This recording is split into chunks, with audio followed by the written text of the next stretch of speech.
Assalamualaikum warahmatullahi wabarakatuh. Perkenalkan, nama saya Nur Sofal Hidayah, MPM 2023 02010008.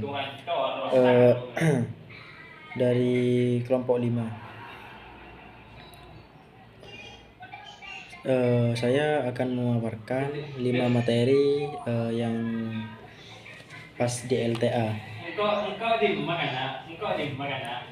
Baik, langsung saja ke pembahasannya. Materi yang pertama membahas tentang kepemimpinan dan keorganisasian dan kepemimpinan baru di era disrupsi. Baik, langsung saja ke pembahasannya. Apa itu kepemimpinan? Kepemimpinan adalah proses memengaruhi, mengarahkan, dan menginspirasi orang lain untuk mencapai tujuan bersama dalam sebuah organisasi. Pemimpin yang efektif harus dapat memberikan arahan yang jelas, memotivasi anggota lain, dan mengelola sumber daya dengan baik untuk mencapai hasil yang optimal. Lanjut ya, yang kedua, keorganisasian. Apa itu keorganisasian? Keorganisasian mengacu pada cara sumber daya, tanggung jawab, dan tugas disusun dan dikelola untuk mencapai tujuan bersama.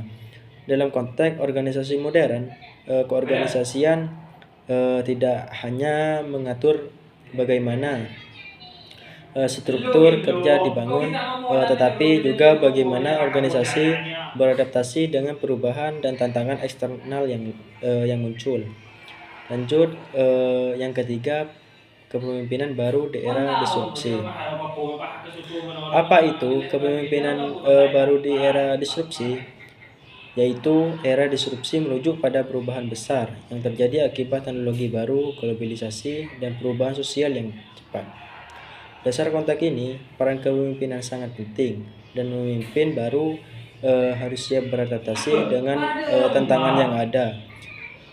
Berikut adalah ciri-ciri pemimpin baru di era disrupsi. Representasi pemimpinan baru di era disrupsi. Di era disrupsi, pemimpin bukan hanya sekedar mengambil keputusan, tetapi juga fasilitator, inovator, dan pembimbing. Mereka harus bisa menghadapi ketidakpastian dengan ketenangan dan kejelian. Seorang pemimpin di era disrupsi dibagi menjadi 4. Yang pertama, fleksibel dan responsif, yaitu siap untuk mengubah strategi atau pendekatan sesuai dengan situasi yang diubah. Yang kedua, mendorong inovasi, memberi ruang bagi tim untuk bereksperimen, mencoba ide-ide baru, dan tidak takut gagal. Yang ketiga, menggunakan teknologi, memanfaatkan alat digital untuk mempermudah pengambilan keputusan dan mempercepat proses. Yang keempat, membina kolaborasi, yaitu baik dalam organisasi maupun dengan pihak eksternal ataupun menghadapi tantangan yang lebih besar. Kesimpulannya adalah, di tengah era disrupsi yang serba cepat dan penuh ketidakpastian, kepemimpinan dan keorganisasian harus berkembang untuk tetap relevan dan efektif. Pemimpin baru harus siap menghadapi tantangan ini dengan pola pikir yang fleksibel, kolaboratif, dan berbasis pada inovasi serta teknologi. Organisasi bahkan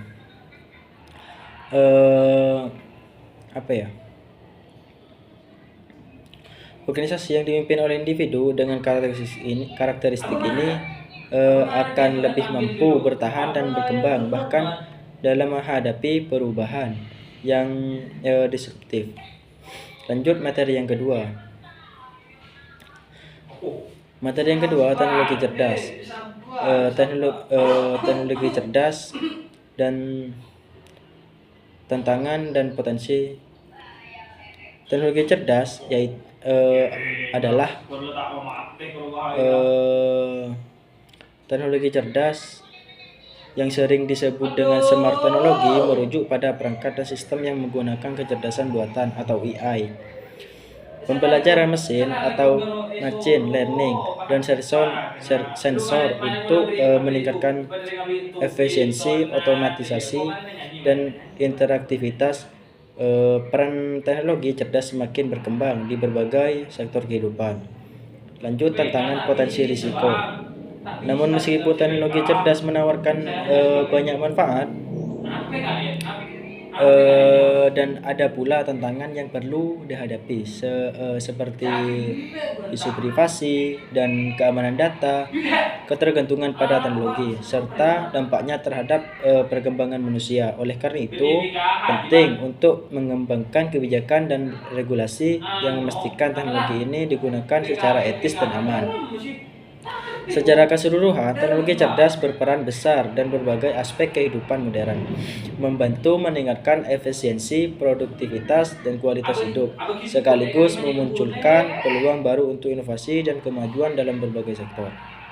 Kita manusia tidak boleh terlalu bawa arus pada teknologi sekarang. Lanjut ke materi yang ketiga, yaitu berpikir kritis dalam era informasi. Apa itu berpikir kritis dalam era informasi? Yaitu menjadi sangat penting karena kita hidup di dunia yang dipenuhi oleh aliran informasi yang sangat besar dan terus berkembang, baik melalui media tradisional maupun digital. Dalam konteks ini, berpikir kritis membantu kita mencari informasi yang datang, menganalisasinya secara objektif, dan membuat keputusan yang lebih bijaksana. Membangun 7 kebiasaan yang efektif dan kehidupan. Yang pertama, teknologi buat tujuan tapi hanya alat untuk mencapai tujuan membangun bisnis dan pendidikan. Yang kedua, keseimbangan EQ, IQ, dan SQ. Yang ketiga, mana yang lebih penting dari IQ atau kecerdasan intelektual. Dengan EQ lebih penting atau kecerdasan emosional. Yang keempat, literasi digital atau mencuci otak, cara kamu berpikir dan memengaruhinya. Yang kelima, kita berada pada jurusan penghasil AI. Yang keenam, tipologi atau ciri-ciri. Yang ketujuh, kebiasaan dibangun dari pemikiran. Lanjut materi yang keempat, keamanan dan privasi. Keamanan dan privasi merupakan dua konsep yang sangat penting dalam dunia digital saat ini. Keduanya saling terkait namun memiliki fokus yang berbeda dalam melindungi data dan informasi pribadi. Keamanan lebih menitik beratkan pada perlindungan terhadap sistem dan data dari ancaman luar. Sedangkan privasi lebih berfokus pada pengelolaan dan kontrol terhadap informasi pribadi. Materi tentang keamanan dan privasi yang mencangkup konsep dasar, tantangan, serta langkah-langkah perlindungan yang dapat diambil. Yang pertama yaitu pengertian keamanan dan privasi, diantaranya keamanan security, privasi yang apa itu keamanan? Yaitu keamanan adalah merujuk upaya perlindungan data dan sistem dari ancaman yang dapat merusak, mencuri, atau merusak data dan informasi.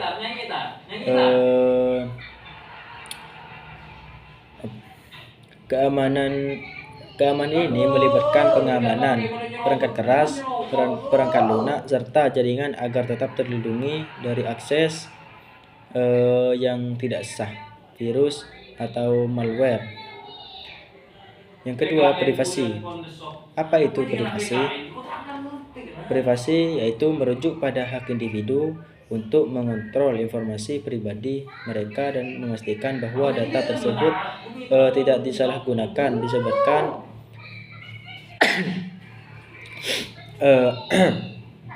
disebarkan atau diakses tanpa izin. Privasi melibatkan pengelolaan data pribadi dengan cara yang transparan dan etis.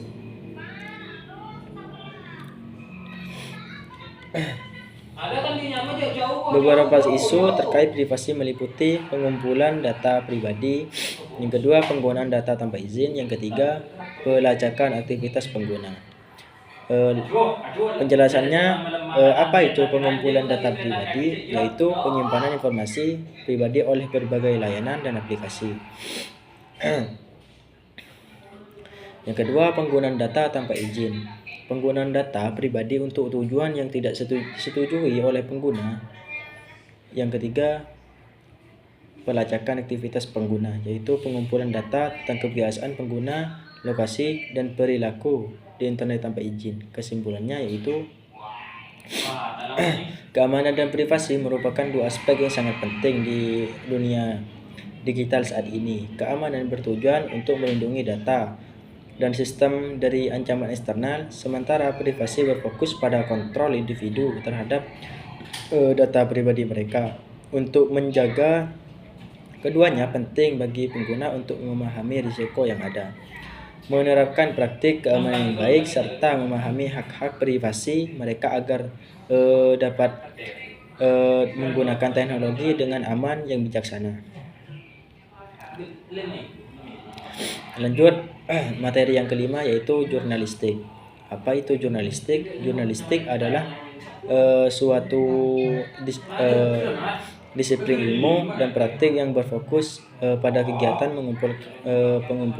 mengumpulkan, menyusun, menulis, dan menyebarluaskan informasi atau berita kepada publik. Tujuan utama dari jurnalistik adalah untuk memberikan informasi yang akurat, objektif, dan relevan mengenai peristiwa atau masalah yang sedang terjadi, sehingga masyarakat dapat membuat keputusan yang lebih baik dan memahami dunia di sekitar mereka.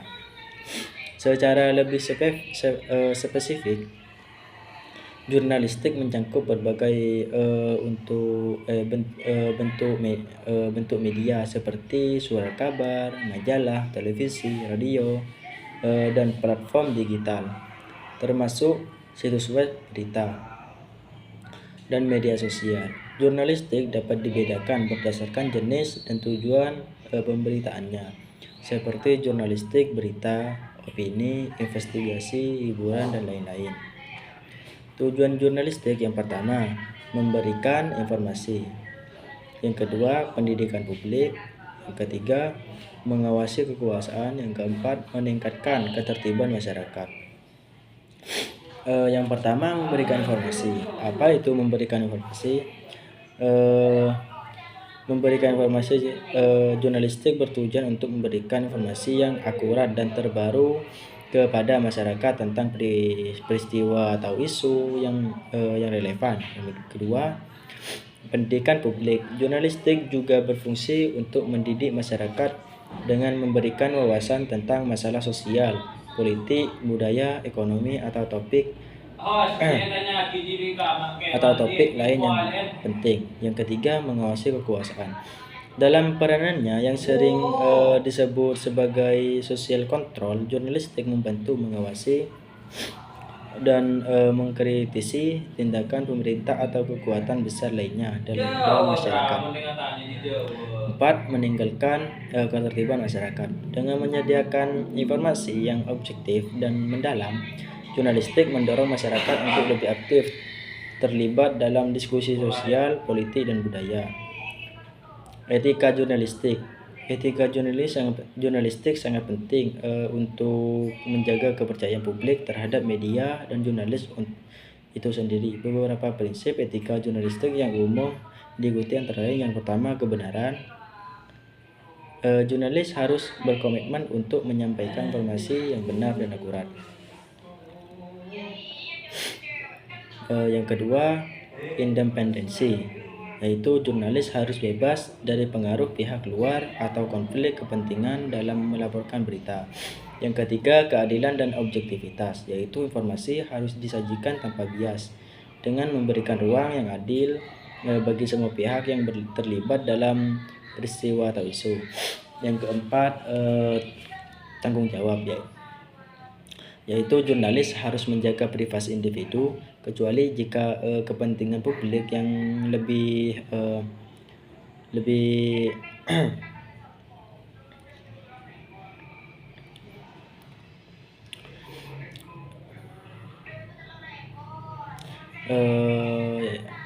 lebih besar,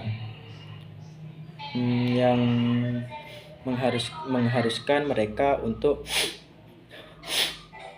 mengungkapkan informasi tersebut.